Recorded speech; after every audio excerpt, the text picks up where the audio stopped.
And she's like, I didn't know if it was scarier to have doors slammed on my friend or the fact that I was playing one night because I had a recital the next day and I hear the clip, clip, clip of heels behind me and they get closer and closer and closer to my shoulder and then they just stop. Hi everyone! I'm Em! And I'm Liv, and we're your meta Psyckicks! So today we're recording remotely because I unfortunately got COVID and we still have another week. Germs. Yeah, we still have another week until I'm not contagious. So I have the cooties and that's why we're doing this. But today we're going to be giving you another paranormal story mashup. So if you guys didn't know, Em and I went to an extremely haunted school. It was founded like what, 200 years ago? I think so. Yeah, it's real old. And it used to be an all-girls school, but now it's not, which is unfortunate. It's unfortunate. I would not have gone to an all-girl school. I mentally would be destroyed because girls suck. Yeah, girls Boys suck too, but they suck in different ways. That's very true. Very, very, very true. So we're going to talk about Mrs. Morley first. Mrs. Morley is my favorite. And she had a building built in her honor on our school's property. It was the music hall. And when the school was still an all-girls school, it also doubled as their church. So the building looks like an old cathedral church, kind of. It's pretty great. And the funny story about Mrs. Morley is she likes to haunt not only the music hall, but there's a building next door too that the business portion of our school uses a lot, and it has like a lower floor basement where they hold classrooms, and then the top of the floor is for like, I don't know, deans and head honchos of the school or whatever. And she not only haunts the business classrooms in the building next door, but she haunts the building that is named in her honor. And her son is actually the one that built the building in her honor. She came from a wealthy family. She had a son, and he was like, hey, Mom, I'm going to make this, music hall for you. So it's called Morley Music Hall. And she, honestly, when we talked to her, she didn't like her son. She thought that he was an oaf and, kind of adult. What? So she will tell you the only good thing in his life that he did that was productive was actually built her a music hall. Oh, God. She's like, that's what he should have done in the first place, so whatever. So in this music hall, there's a portrait of her, in the breezeway area. The portion of a building in the old buildings before you go into the actual main part of the building. What is it called? I have no idea. I only know what it's called in a house. We're just gonna call it a breezeway. Oh, that's probably offensive. Yeah, she's like, that is not a mudroom. Are you kidding me? She's so excited we're talking about her. Okay, if someone knows what the fancy portion of a building is before you get into the main building that's like a breezeway, drop it in the comments below because she's like, you uncultured swine. But of course, I'm not rich. But in the breezeway, there off to the right is a picture of her, and she looks very nice. She's wearing a nice dress, and her hair's all done up and whatever. She's probably in her 50s or 60s in that photo. 52. And She told you that? yes. And directly across from her is a picture of some dude. And he's wearing some velvet red robes or some bougie crud. She doesn't think that he belongs in her building because it's not him. He has nothing to do with the building. She's like, this is my building. It was built in my honor. And if you look at the sandstone outside, my name is on the building. Yeah, it's so this guy... It's kind of like a man taking over something she's worked so hard to get. Well, yeah, just that her son did. She's like, he did nothing in his life. It's the only good thing that he did. He was such a dolt. Man's going to claim her building, which is stupid. Well, it bothers her because the school took this guy's picture and just put it in her building because they didn't know where else to put it. And she's like, he doesn't need to be here. And he looks directly across from her because her painting is right here and his painting's right there on the other side. Yeah, right. So she is livid that this painting is there. And she's told both my mother and I this. And that's why she gets so annoyed with people, especially the maintenance people that go into the buildings. Because she's like, get this picture out of here. Well, she told me what she wants to happen to the picture of the guy. So when you walk into the music building, there is a second floor that has rooms on either side, and then there's the organs and the main stage area. But there's staircases on either side that lead up to the second floor. Well, if you go up to the pseudo third floor, there is no third floor. But on the right-hand side, there's the staircases that go up to the fake third floor, and there's a window and then a fake door. She wants his picture taken down from the front breezeway so it's not looking at her and people can't see it because it's not his building. And Right. she wants his painting put on the third fake floor in the hallway. She's like, no one will see it. And he has a window to look out of. It doesn't matter. There's a window for him to look out of. He can stop looking at my beautiful self. He can look out this window instead. Anyways, on to the stories that are not my own. But that is what, if anybody knows us, and they obviously know the school we went to, tell someone to move the darn picture. She freaking hates it there. It shouldn't be there. So my friend would be practicing piano with her friend in the music hall. And her friend wasn't as good as she was, I guess, practicing. And they said a couple nights they were there, and the big one night was they would hear someone walking around, and it sounded like high-heeled shoes, like clicking, because the floors are granite. Yeah. And they're like, whatever, we just ignored it, wasn't a big deal. Well, one night her friend was playing really, really bad, and she said the clicking of the footsteps went up the stairs. And at one point, her friend got so frustrated that she just like started banging on the keys and was like, this is dumb, blah, blah, blah. All of a sudden, the doors to the second floor started slamming shut. Yeah, Mrs. Morley was probably like, don't touch my piano like that. Get out of here. Well, okay, so imagine you suck at playing a piano and a ghost is like, shut up, I hate you, you're terrible, and starts slamming a door. But then on the other end, our friend was actually pretty good at playing the piano. And she's like, I didn't know if it was scarier to have doors slammed on my friend or the fact that I was playing one night because I had a recital the next day. And I hear the clip, clip, clip of heels behind me. And they get closer and closer and closer to my shoulder. And then they just stop. And she probably could feel it standing there too. So if you guys went to a haunted school too, drop a like and a comment below and let us know. We also have a section on our website under the extras tab where you can share your paranormal stories with us as well. We'll definitely make an episode if you send in your submissions about your haunted paranormal school stories too. Just make sure they're original, because if we find them on the internet, we will not use your story. Yeah, again, we don't need creepypastas that we can already read on our own. We don't need copyrighted strikes. Yes. So our school used to be an all-girls dorm, or used to be an all-girls school. And I don't know her name because she gives off such a scary, scary vibe, like Darth Vader vibes. Long story short, this ghost told me that she's the one that haunts the all-girls dormitory on our campus. And I thought it was interesting because when I looked at her plaque, and it's like the only time I read it, it said that she was the first female dean of the school, because even though the school was an all-girl school, it was run by men. So she was the first female to run the school. So my friend was telling me the story of the all-girls dorm where her roommate had a boyfriend. Not uncommon. I mean, it's college. My friend lived close enough to the college that on the weekends she could go home to her family and just like hang out and not have to be on campus. But her friend was from out of state, so she lived in the dormitory. Her friend stayed behind. My friend went to her family's house, and when she came back that Sunday, she found her friend and a whole bunch of girls standing in the hallway, and her friend was crying her eyes out, like freaked out, couldn't go in the door or couldn't go in the room, nothing. And the door was like slammed shut. And she's like, what is wrong? What is happening? She's like, my boyfriend was over this weekend and we just woke up this morning and I'm not going in that room again. Never again. I'm leaving. I have to get a new room. She's like, it's nothing about you. I can't live here anymore. So my friend said she went in the room where her roommate had spent the night with her boyfriend, no big deal.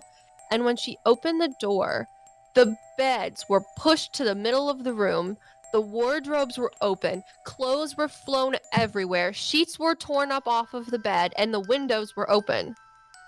That's awesome. This is how her roommate woke up with her boyfriend. So this dorm, because it's an all-girls dorm, everybody knows the ghost in there as to not like when you bring boys over. She kind of messes with them. Kind of. Kind of. I don't know. It never happened to me. Yeah. Does she like pick and choose? Why did it happen to them? Because there was no one around? I have no idea. But I know it's not the first time that this has happened. Oh, yeah. It happens a lot. That's why everybody knows about it. It's so funny. I mean, imagine just hanging out with your boyfriend and you guys go to sleep in a dorm room and then you wake up and everything's messed up. Like, how do you not wake up? I don't know. Imagine coming back and you find your roommate like completely crying out front of your door and you just walk in and you're like, God darn it, now I have to clean this up. Yeah, right. Like, maybe you shouldn't bring boys into the girls' dorm. We already said this in another episode. Our one teacher that I had, travels through time and space. Yes. I literally wrote why I think that paranormal things can exist and like spirits can exist, be based on the law of thermodynamics that energy is neither created nor destroyed. And our teacher, who has worked at our school for many, many years, like probably has tenure, gave me a C because he's like, it's pseudoscience that doesn't exist. I'm like, you literally teach at a school where they hire paranormal investigators and run haunted tours during Halloween. Are you kidding me? Yeah, and keep in mind, this person literally made us write a paper about how mediumship is not real and how people believe dumb things, and Liv was in that classroom writing a paper about how her mediumship isn't real. Mm-hmm. So, yeah, I want to talk about the little thing that's attached to him because I think it's funny. Oh yeah, perfect segue. Yeah. So this teacher also teaches in the theater department, and M was a art major, so we spent a lot of the time in the art building. So not only did this teacher have things attached to him, but the building that we'd hang out in also had something as well. Well, first off, the thing that's attached to him is like this like little gremlin thing that like sucks the energy out of him. And yeah, it's like this little gremlin monster gargoyle thing. Yeah, I think it's there because he's so skeptical about those things existing that that thing just feeds off of that. Mm-hmm. It's like this little tiny, like in our podcast that comes out today, Sunday, on manifestation, we actually talk about little tiny entities and things like that, trickster, whatever's. And this thing just follows him around, and it's like, blah, blah, blah, blah, blah, blah, and like it just sucks the energy off of him. He just, how do I put it? He just like has so much energy, but he also doesn't because it just like sucks it out of him, and he doesn't know that it's there. So there's this entity that haunts the stage, and we call it the stage fright monster because it feeds off of the nerves of the performers in the play. And what it does is it has this huge energy field around it, and it covers most of the stage.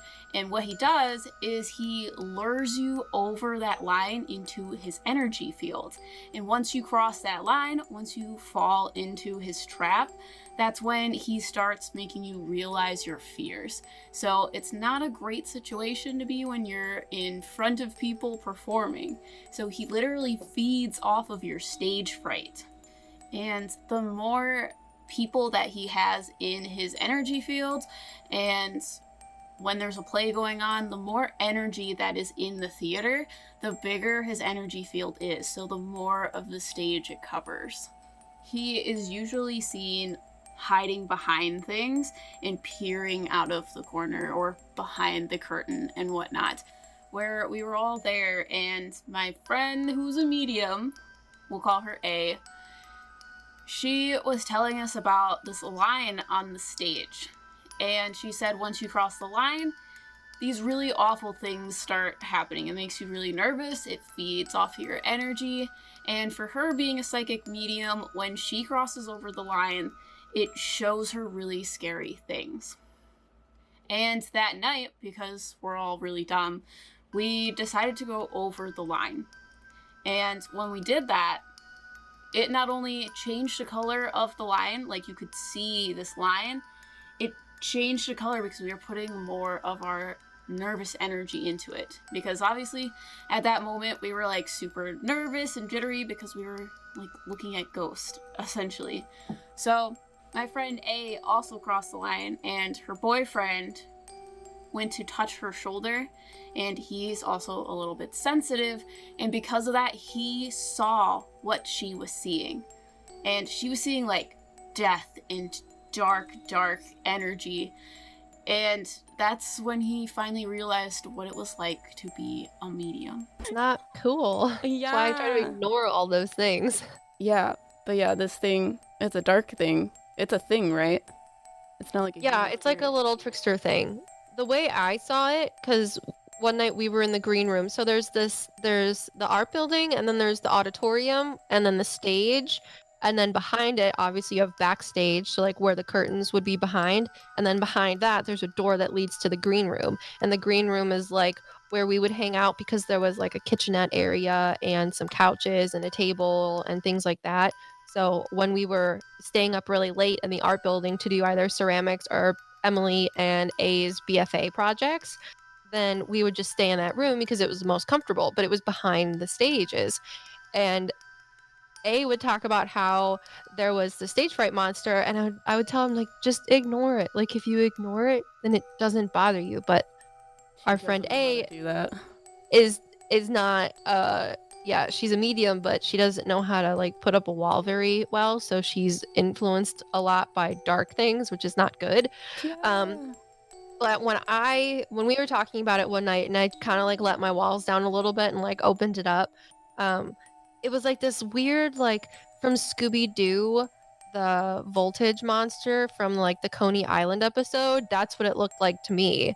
It was like Yeah. this, depending on how much energy it is, depends on how tall it is or how large it is, but it was like this ball of blue electricity type thing, and it like hides behind the curtains and behind the props and stuff that are back there. Yeah, that's exactly how she explains it. It's always like peeking behind something.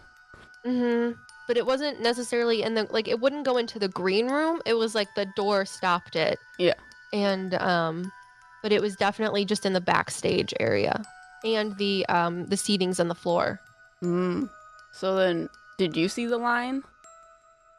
I think I was there when you guys were looking at the line, when we were all on stage, but I was kind of like staying away from it because I was like, I don't mess with these things.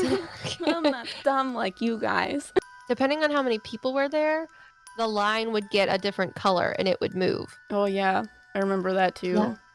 Yeah. So like the more people, the brighter the line would be. But if no one was there, then it was trying to pull people onto the stage. If that makes sense. That's really cool. But I mean, if you're in a play, then you're on the stage. But if people were nervous, then it would feed off of that energy. But if no one was on the stage, then it would try to like get people to walk out there, which is why A was like, there's something out there. And then you guys all walked out there and I was like, God darn it. Why are you doing this? Because that's what it wants. If no one's there, then it doesn't have the ability to try and make you feel a certain way. And, you know, when people go into paranormal situations, obviously their adrenaline goes up, they're all jumpy and skittery, and that's what it wants. I was like, come at me, I need to see this line. Which is probably why I saw nothing. Yeah. So, yeah, if you're not scared, it's not going to approach you, because why would it waste its small amount of energy Exactly. that it has on trying to make you do something? But again, if you don't believe in the paranormal and you just have normal stage fright, it still is going to feed off that energy because you're there, whether you know it or not. It's still scared. So that's why we call it the stage fright monster. I think it's interesting that the line changes color, because that kind of falls in with frequencies and like chakras and whatnot. Because like I think chakras are the colors that they are because it's like how a rainbow stacks itself. So the lowest color is red, and that's the lowest vibrational color. And then you have blue and purple on top, and that's your higher vibrational colors. So it's interesting that when there's more people and more energy, the color changes. Oh, okay. Yeah, I get it. Yeah. Yeah, again, when I see things like this, I try not to think about them because they scare me. Yeah. Because, like, dark things, like we talked in our manifestation podcast, they're like gases and they just exist because we give them energy. Yeah. So their energy levels are always shifting. I call Professor, I don't know. Professor Z. Professor Z, we have A and Z. Okay, so like Professor Z has the little gremlin thing that follows him around. And I have seen it, and it's like Just little. Yeah. Like a very tiny little thing. And I would see him walking around, and when I say I see things, I don't see things physically anymore. If you watch our first video, I used to see people in front of me when they were spirits, and that's very scary.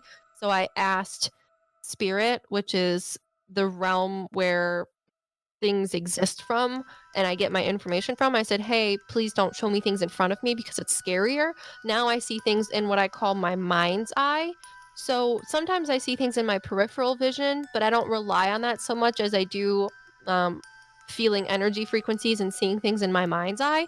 So when I say I see something behind Professor Z, it's like in my mind's eye type thing. Like I know it's there and I can see it, but I don't physically see it.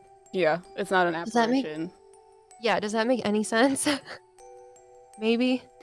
Yeah, it's hard to explain, It is. like, how you're seeing, like, how you know to look into your mind's eye.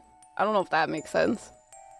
Yeah, well, usually I know to look into my mind's eye is when I feel things around me. So like when I'm going to be talking to a spirit or I see if I feel a spirit around me, you know how I talk about how I have the door where my blue man dude stands and lets energy in? Well, it's like I can you know that there is someone standing behind a door when someone is standing behind a door. So you just That like, is open what the it's door and you're like, are you there? Yeah, so I don't necessarily open the door. It's just that I know that there's energy around my walls.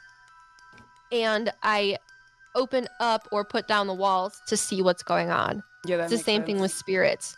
So I'll know a spirit's around, but until I kind of put my wall down, then I don't see anything. I just know that something's there. I feel it.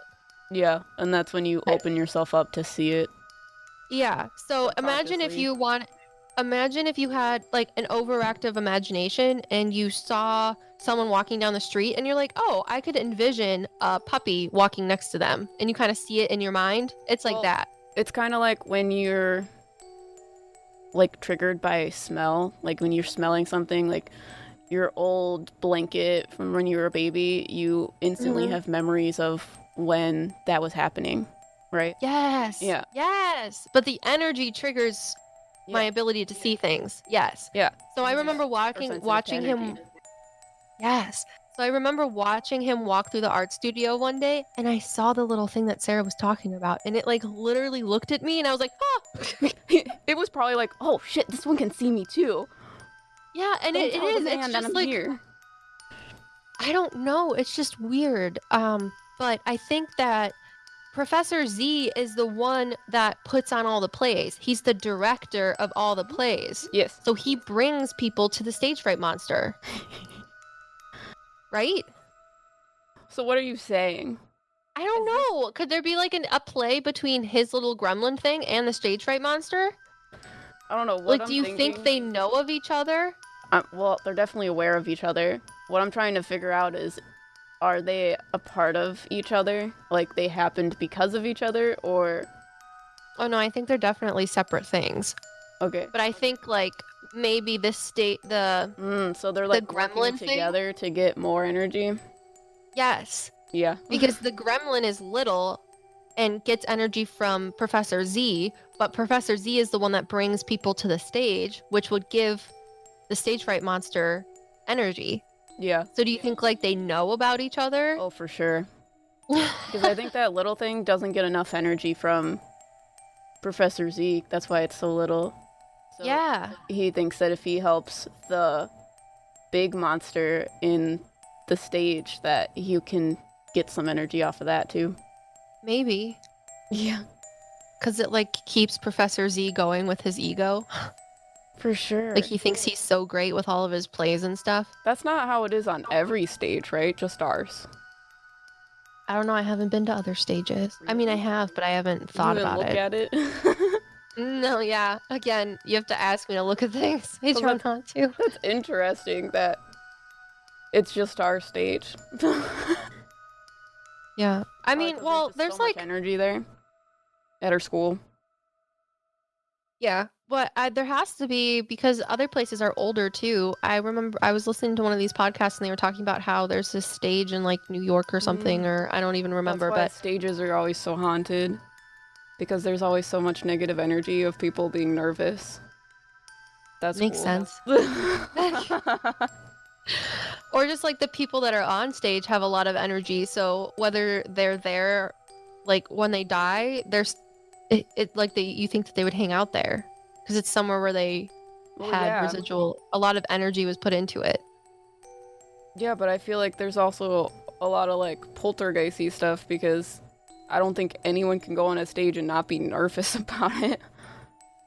Yeah, that's true. You're always Yeah. like concerned about how well you're gonna do, even if you're like a pro. Yeah, that's true. Yeah.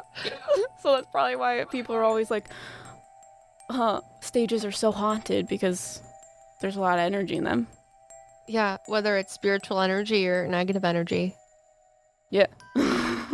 Weird. We should talk about stages. Oh, we should. It'd be so much fun. We can find Yeah. like stories about other haunted stages. That would be fun. I'm into it. We have a lot of stories from when we went to this school because it was so haunted. If you guys are interested in more of those, we are going to be talking about them in our podcast that is going to go live on Sunday. So make sure you check that out. We will link it in the description below. But I believe we are on all streaming services for podcasts as well. So you can go and find us. We're Psyckicks, obviously. So make sure you guys check out that. So next week we're going to be talking about what happens when you die and like heaven and hell, because Em and I have some Very different opinions. very different opinions. So let's like talk about what the medium knows versus what Emily knows, which was is brought up definitely Catholic. yeah. And is now doing a business about metaphysical stuff. That makes a lot of sense, right? Yeah, it's great. I love it. I love you.